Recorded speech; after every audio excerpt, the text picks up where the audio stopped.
Before tonight's horrors unfold, drop a comment and let us know where in the world you're tuning in from. Your support keeps the horrors alive. Let's begin.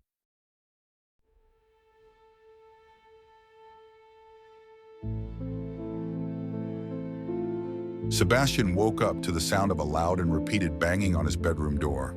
He opened his eyes slowly. The pounding of each knock enraged every muscle within his head and amplified his hangover.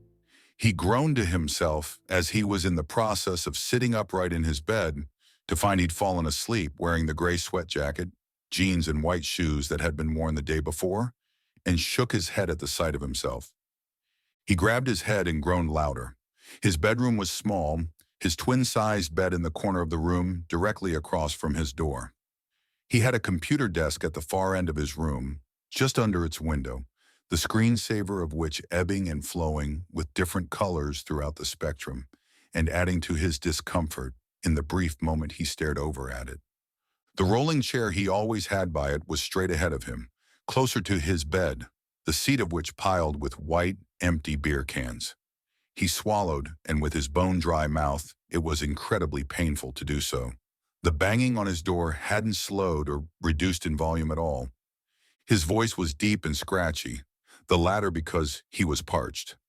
"Hold on." The banging stopped and he sighed in relief and got to his feet in a hurry. The second his feet touched the ground, they loudly hit metal, and the pains in his head acted out again. He groaned once more as he got up from his bed and looked down to see additional empty beer cans, the ones under his feet now crushed. He clumsily kicked them out of the way as he walked the few paces to his door, doing his best to ignore the pains in his head. He got to his door and opened it quickly, a look of distress and confusion on his face to greet the person on the other side. It all melted away when Sebastian was faced with the dark red of a flannel and looked up to see his best friend and roommate, Daniel, standing 8 inches over him. Daniel, being taller, naturally looked over his best friend and onto the floor of cans. His voice was moderately softer and lighter than Sebastian's. "You ready to pick up where we left off? Allow me to quench your thirst."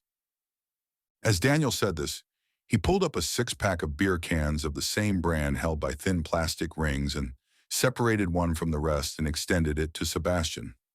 Sebastian was hesitant at first, but decided in the end to grab it.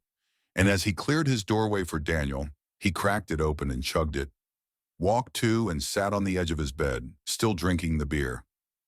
Daniel took the rolling chair, shaking it on its wheels to remove the clutter from the seat. Each body clacked softly against the floor. He scooted in closer to Sebastian, who grimaced mid-drink as the wheels of the chair slowly crushed a few empty cans. Daniel spoke casually, as though he hadn't just caused his friend discomfort. "I hope our little pre-game last night got your creative juices flowing. I've been waiting for this." Sebastian stopped drinking his beer and removed the can from his lips.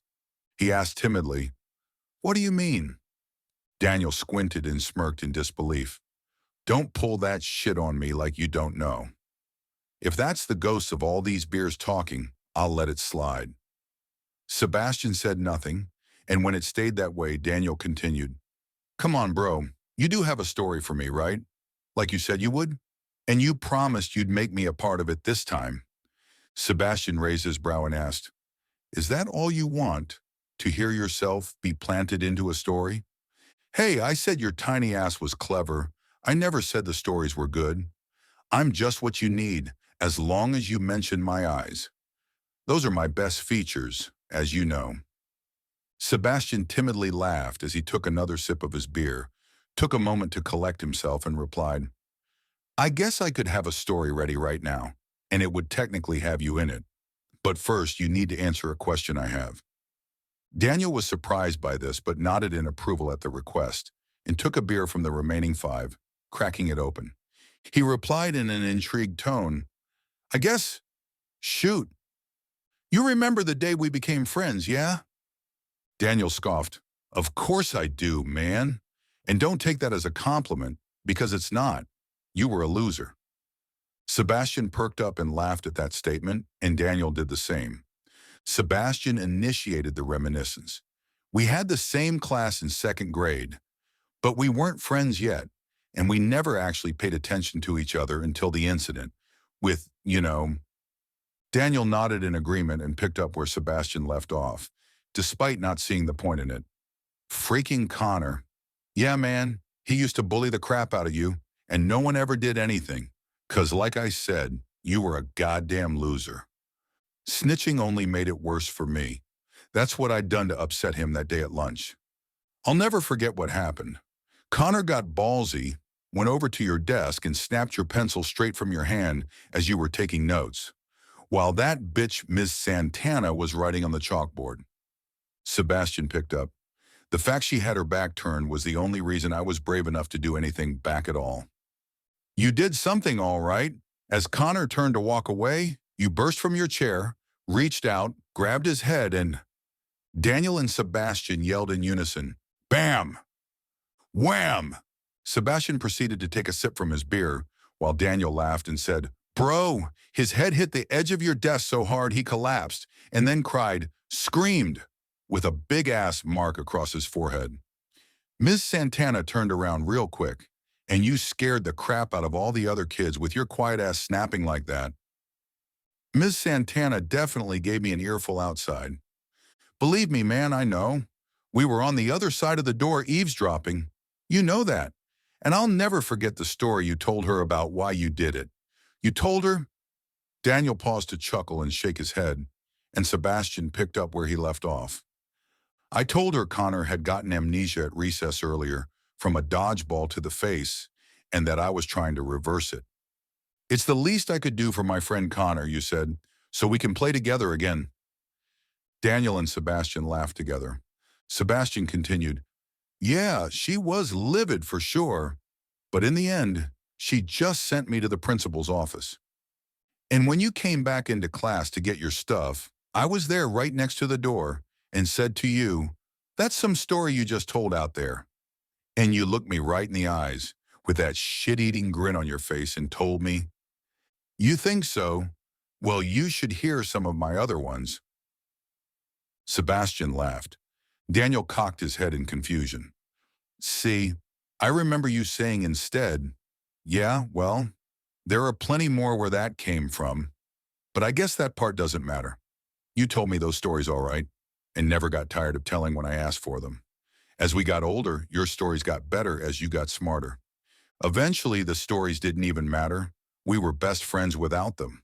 But every now and then, when life isn't as in the way as it's been, when you have a new story and we're both off work at the same time, I can't help but get hyped for the shit that's going to come out of your mouth. Because no matter what they're about, your stories remind me of when life was simpler and we didn't have to worry about adult shit. Your stories mean a lot to me, man, because the shitty one you told to try and avoid getting in trouble helped me to meet my best friend. But you want to know what I think? I think you're finally running out of ideas. You're a good storyteller, but a terrible actor. And if I'm wrong, then prove it, and I swear to God, if I have to be any mushier with you, I need more to drink before that can happen." Sebastian laughed, smiled widely, and lifted his beer can over his head. "I suppose I don't have a choice then. Here's to tradition." "Here's to tradition and to your new story. It ain't the first, and it sure as hell won't be the last." Sebastian and Daniel took a drink from their beers in unison. Sebastian was the first to finish his sip, placing the can down between his legs. "Thanks for humoring me, man. You're my bro, and I really do love you. And now that that's out of the way, my newest story will be about..." Sebastian's happy mood quickly changed to one of extreme hesitation. His body tightened indefinitely. "The night I died." Daniel stopped drinking his beer when he heard this, and once again nodded his head in approval. "Oh, hell yeah, you have my attention now. I'll bite. How did you die?" "I'm glad you asked. Let me just start off by saying there is something after death, and I know that now. Because when I came to write after it occurred, I found myself in a strange place, alone and terrified with no recollection of how I got there. I was standing within a stone gazebo, made up of 6 cobblestone columns, 3 on each side of me, all of them holding up a domed rooftop. My eyes were met with the bright oranges of marigolds and the dark crimson color of roses tangled up with them. They grew all along the columns, down to the stone floor, and all the way to the concave ceiling above me in the opposite direction, pooling at the center in a bouquet. It's like all of my senses were enhanced in that place. I could see the flowers and foliage clearly. They were beautiful, in full bloom, and blanketed by tiny, perfectly spherical dewdrops. I could smell them as though they were right in front of my face. In fact, I became a bit overwhelmed by them. But that moment, surrounded by the flowers and their fragrances, was the most peaceful moment I've ever experienced. And it was ruined by a large breeze that came into where I stood. I'm not sure why I was so oblivious before, but the wind made me realize I was completely naked. It was freezing cold and I was instantly covered in goosebumps and didn't want to be there anymore. But then I had a chilling realization. There was nothing to see beyond where I was. I, in that little place, was surrounded by pitch black. The draft never stopped once it started, and it was becoming unbearable to just stand there idly. It felt like someone was throwing razor blades at me. Arms folded and hunched over, teeth chattering, I took my chance and went to exit the gazebo in hopes for a better shelter elsewhere. The wind gave more resistance the closer I'd gotten to exiting the platform, but eventually I was able to do so, and I was greeted with a terrifying surprise once again. I extended my first foot outside, half expecting to plummet into darkness below, but it touched ground instead, and the pitch black transitioned instantly to a grassy field underneath a starlit sky. Dark green blades of grass taller than my ankles. The ground beneath me past the grass was muddy, soft, wet, cold, and I felt like I could sink at any moment if I idled too long. The harsh winds were still there, and even more unbearable, out in the open, and the structure from which I came appeared to be the only one for miles. As the wind blew, it carried countless petals of cherry blossoms in my direction, varying from bright to dark pink, and even white, as they all managed to land everywhere around me, but never once hitting me at any point in my entire experience in that place. Their sweet scent filled the air now, but I felt exposed, vulnerable. The cold was stinging my skin, and so I couldn't enjoy it. The entirety of the place around me was lit exclusively by the stars above as they filled the void black sky in between splotches of purple and dark blue. I could see clutter, chunks of space rock and fragmented mineral floating aimlessly in a lack of gravity. This openness made me uncomfortable, and I did the only thing that came to mind and began walking. The blades of grass were unnaturally sharp and cut my feet and ankles up pretty bad. It was incredibly painful, and the frigid air made it even worse.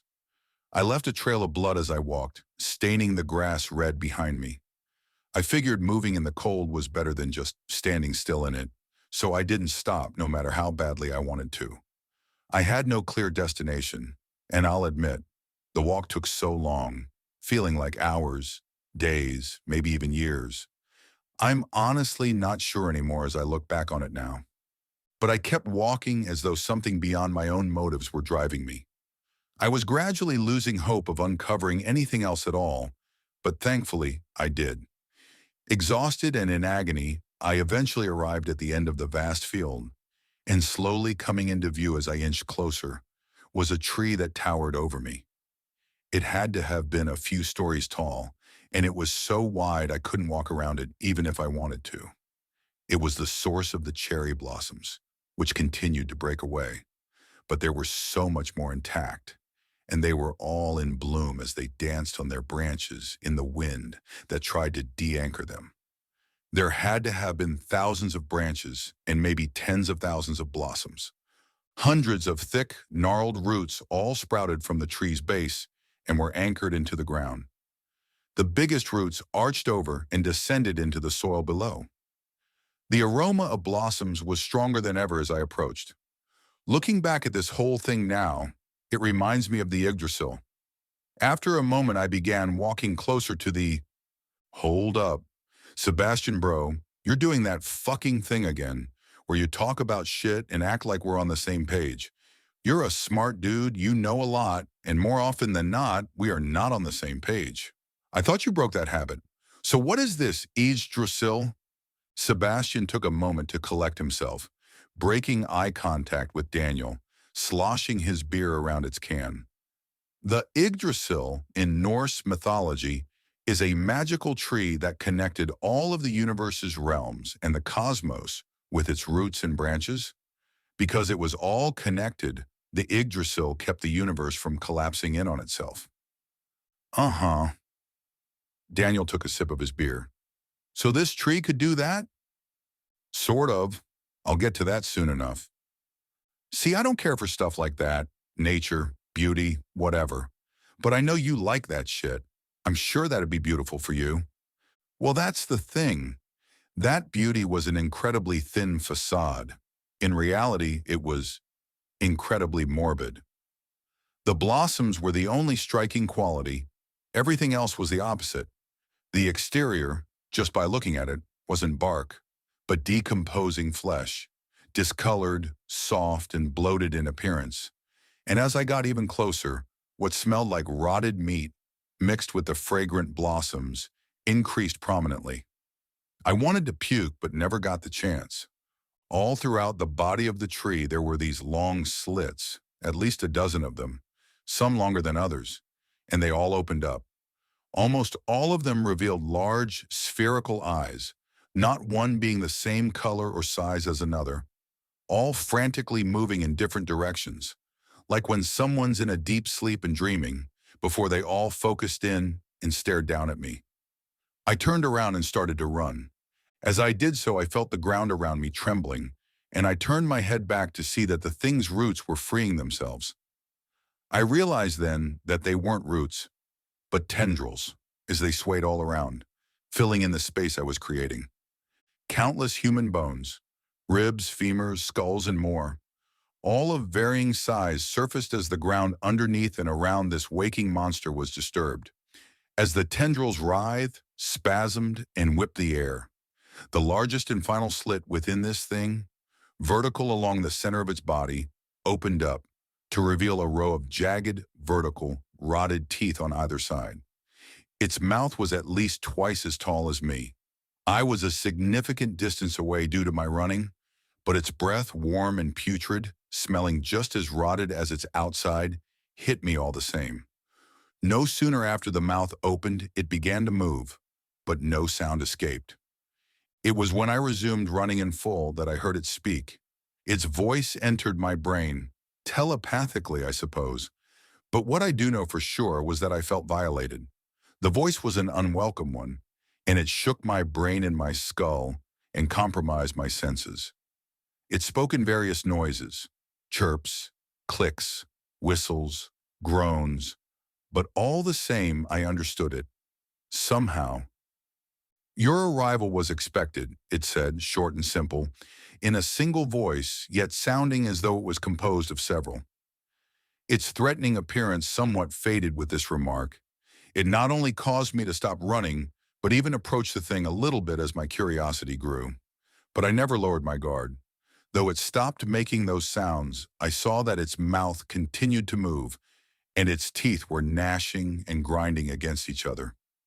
I stood there a long time in disbelief, but soon gained the courage to ask with a pounding heart and lump in my throat, "Where am I?" "You are here with me," it replied. Naturally, that answer didn't satisfy my question, so I asked instead, "What are you?" To which it said, "I know the gate. I am the gate. I am the key and guardian of the gate. Past, present, future, all one in me." Its equivalent to yelling caused my head to violently throb, and I cupped my head in my hands as I grew disoriented. But after that, I was able to talk again. What happened? And why am I here? Its tendrils, which were all moving in a frenzied manner this entire time, stopped and held in the air. It asked me, "You are ready for the truth?" And I hesitantly nodded, so quickly that my guard was entirely useless, and the distance between us irrelevant. It reached out and grabbed me with its ridiculously long appendages, which in contrast to its appearance were rough, like sandpaper, as it enveloped my whole body. Despite the thing's astounding force and speed, it scooped me up, and its grip was delicate as though making sure not to break me in its grasp. It brought me close to its mouth, and its breath was even more putrid up close. And to my relief, it lifted me up higher, closer to a few of its eyes. Its pupils rolled into the back of its head, and for an instant, reflecting in the whites of its eyes, I could see the brown in mine, widened in fear, and the dirty blonde in my hair. In that specific moment, I felt smaller and more pathetic than I ever have up to that point. Insignificant. Before I knew it, the ends of two of its tendrils slithered their way up to my head and dug into my temples. It was more painful than I could ever accurately describe, but I imagine it was similar to surgery while conscious and fully aware. I could feel them burrowing and wiggling effortlessly into my skull, as though they were knives through clay. A third tendril burrowed into the back of my neck, and it dug into my spine as it worked its way down. It was rupturing my spinal disc. Pop, pop, pop, until it compromised every last vertebra below my neck. Soft tears flooded my face moments after unfathomable pain, turning ice cold before the wind smeared and carried them away. When it finished, I could see what it saw, and before I knew it, I was the hospital, being wheeled down the familiar long hallway. I heard the nurses and doctors yelling around me. Most important of all, I saw you, Daniel. You were running right alongside me. From all the crying and heavy breathing that you did, your face was bright red, and your glasses were really fogged up. I could barely see the blue in your eyes. In that field connected to that thing, I felt every bit of pain I had felt in that stale hospital, in the crowded ambulance, and in the middle of the hard road, in the cold night air. And it was then and there, I remembered everything about that night. Riding my bike home after my shift at work. The one time I wasn't wearing my reflector vest. The driver who was dangerously exceeding the speed limit. As I remembered these things, I'm not sure anymore if it was me, with that thing, or me in the hospital, but I reached out to you, with what strength I still had. You took my hand and gently placed it back down by my side and kept your hand on it. Your concern grew, and you started to cry again. You doing all that was the last thing I saw, and then I blacked out. Once again, I was in the field, hovering over it as the entity gripped me, and all its eyes were back to normal and gazing at me. Its mouth began to move again. Such is the fate of your being. Infinite paths, one end. Despite the sounds inside my head, I was so close to it now that on the outside, I could hear the grinding and gnashing of its teeth and a low, scratchy wheeze escape its mouth. Sebastian stopped speaking and allowed a silence to take over in his room so that he could finish his beer. Daniel's eyes grew wide and his mouth opened slightly in confusion. That's not it, is it? Whose goofy ass decides to stop a story after a part like that? Sebastian finished his beer and without a second thought dropped the empty can on the floor, where it gently clanged against the ones already piled there. Hell no, that is not it, he said as he gestured for another beer. Daniel complied and separated one from the rest and lightly tossed it to Sebastian, who caught, opened, and put it to his mouth all in one motion. So then, Daniel started, having paused before he resumed. What happened after it showed you your death? What did it do next?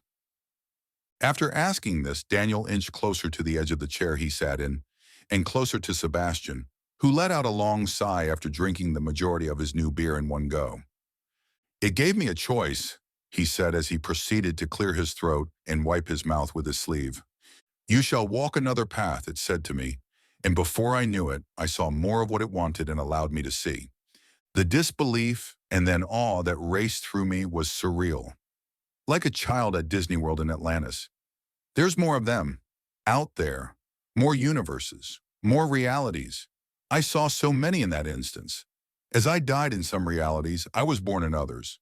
Past, present, future, none of it linear, and the ones I existed in were fair game. I was so lost in all of them, I didn't realize it left me to choose until it broke the silence.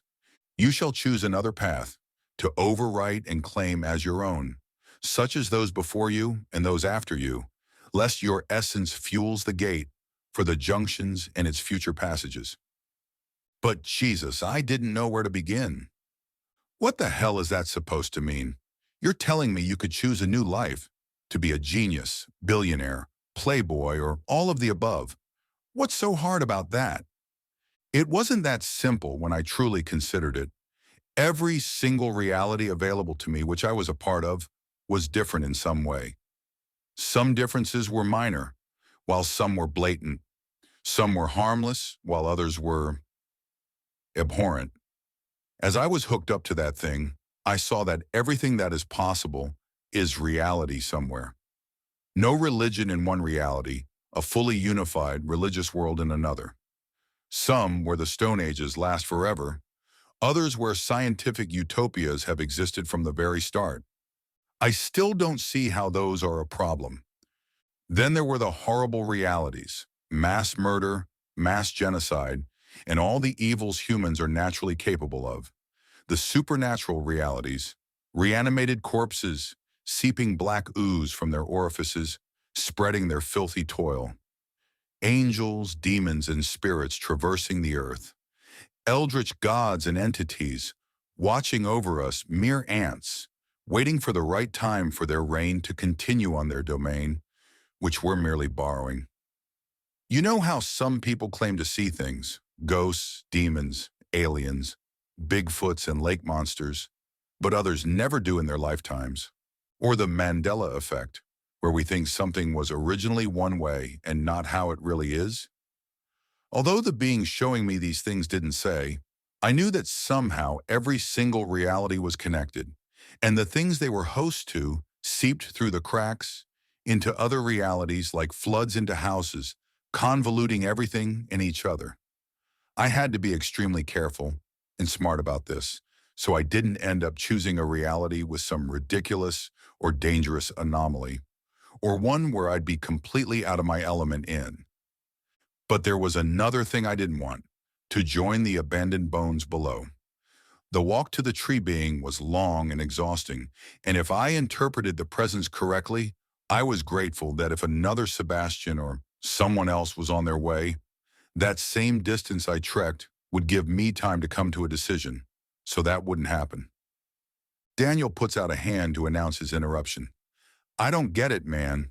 People would kill for a position like the one you have in this story. I know I would choose any of those wild realities in a heartbeat, to have fame, fortune, smarts, swagger, to be reborn and have a fresh start, or to see things that blew my mind and gave me a thrill. Like whatever that Eldritch thing you said is. If you wouldn't want any of those life-changing things, then what would you want? Simplicity. And if I'm being honest here, your perspective was racing through my head, and I was so close to choosing one or all of those. Then I actually thought about it for a moment. Though my past life could have been better in a lot of ways, I was pretty happy with what I had, what I gave my life to get and hold on to. This early on into it. A stable job, a loving family and best friend, an affordable place, and a fridge full of beer. I've grown comfortable with them and learned to enjoy all of those aspects together. But what if just one of those things didn't exist in one of the lives of grandeur? I didn't know anything else, nor did I want to. I wanted a life as close to my last one as possible, so that's what I looked for. There were so many, dude. You better believe I put some thought into it until I was certain, absolutely certain, that I found a reality that was as similar and normal to the one I grew up and thrived in as possible. I figured, too, if I was lucky, I'd get something reasonably extraordinary anyways. I didn't even need to say anything. The being knew which one I wanted. You shall overwrite this one? All that was made in that plane, you shall have rendered obsolete, undoubtedly and irreversibly? I thought about that statement for a second, and I admit the way it asked that left me hesitant. That part of the process was in the back of my head as I observed all the realms, but when the time actually came to choose one, I paused. I wasn't sure if I'd ever be able to live with myself, but at the same time, I died pretty young. I did in a lot of realities, I'm sure, but unlike the others in that moment in time, I had another chance. And I realize now that's the point, a compromise, if you will. In that moment in time, I was provided an unbelievable decision and opportunity, no matter how selfish. When another Sebastian came along and was in the same situation as me, so be it. I'll be just as vulnerable as the rest of them. There's nothing I'd be able to do about it, powerless to powers I'll never truly understand. I shook the hesitation out of my head and confirmed what I wanted. As you wish, it declared. Two new tendrils slithered up and swiftly sunk deep into my eye sockets, agonizing for only a brief moment. The next thing I knew, I was in my new reality, which, through my best judgment, is almost as exact as my last, from what I've seen so far. A long pause filled the room as Sebastian finished, and Daniel contemplated the story he'd been told. I don't get it, Daniel said. What did the thing mean when it said you were going to overwrite this one? That's just it. From what I can tell and what I understand now, for every reality created, it already has its respective individuals. I couldn't simply have a new one created for me or be put into a random one. I needed to be put into one that already existed, where there already was a Sebastian. If I interpreted correctly, the vessel would remain unchanged. But what's inside the vessel, the mind, even the soul of that Sebastian, was replaced with mine. Daniel took a moment to absorb and reflect on this. Let me get this straight. In your story, you hijacked another Sebastian? That means all his memories, likes, passions, and even his consciousness were erased and replaced with yours? Sebastian looked down at the pile of empty beer cans on his floor. He poked at the inside of his mouth with his tongue. Yeah, it was either that or succumb to nothingness and feed that hideous thing, wherever in space and time it is. Okay, I guess I can accept that.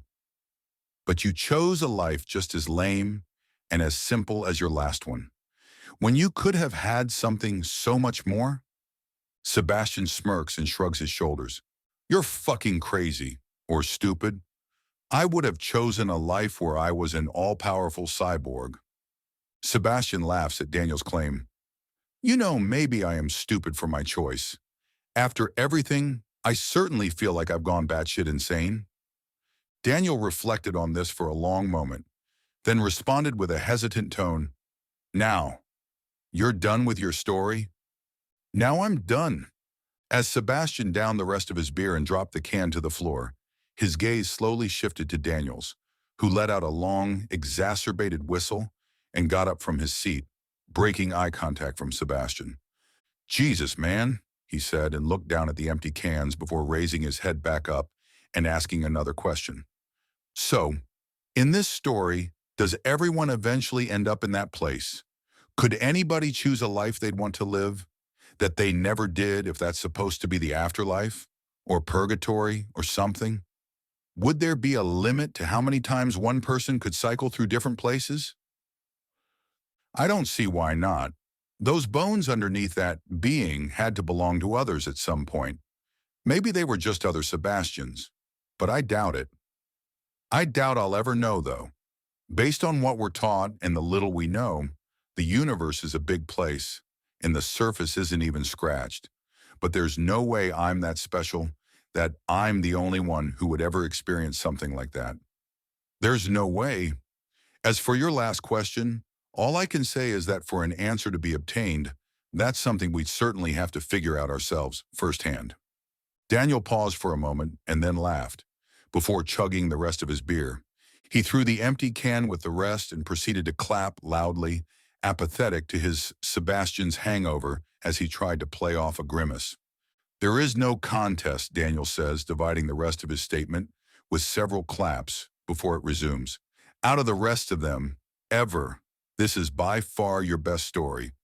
Whatever shit you read or take in your spare time, I'm going to have to start asking for it. Daniel separated two more beers and gave one to Sebastian. They opened them in unison and gave a toast. Sebastian said confidently, "Well, I'm glad you like it," before taking a sip. Daniel did the same and was the first to finish his sip and speak. There's just one thing I don't understand. It's no big deal, but I just want to know the reason behind it. Oh yeah, and what's that? We've been best friends forever, man, so you know that my vision is near perfect and always has been. I'm not sure why you'd need to have me wearing glasses in your story. Sebastian was silent for a moment before chuckling softly, his body finally relaxing in the process. No particular reason, he said, followed by a facetious, "You know, the Daniel in my story would be able to keep up with all I've been saying without any elaboration. Have you ever considered the possibility that you're just dead weight?" Daniel shook his head and laughed at his expense. "Yeah, man, that's great. Fake Daniel is as smart as you are." "Whoop-de-fucking-do!" Sebastian laughed. "Fair enough, man. But at this point, I'd like to see you actually read anything." The two laughed alongside each other, clanged cans and chugged their drinks.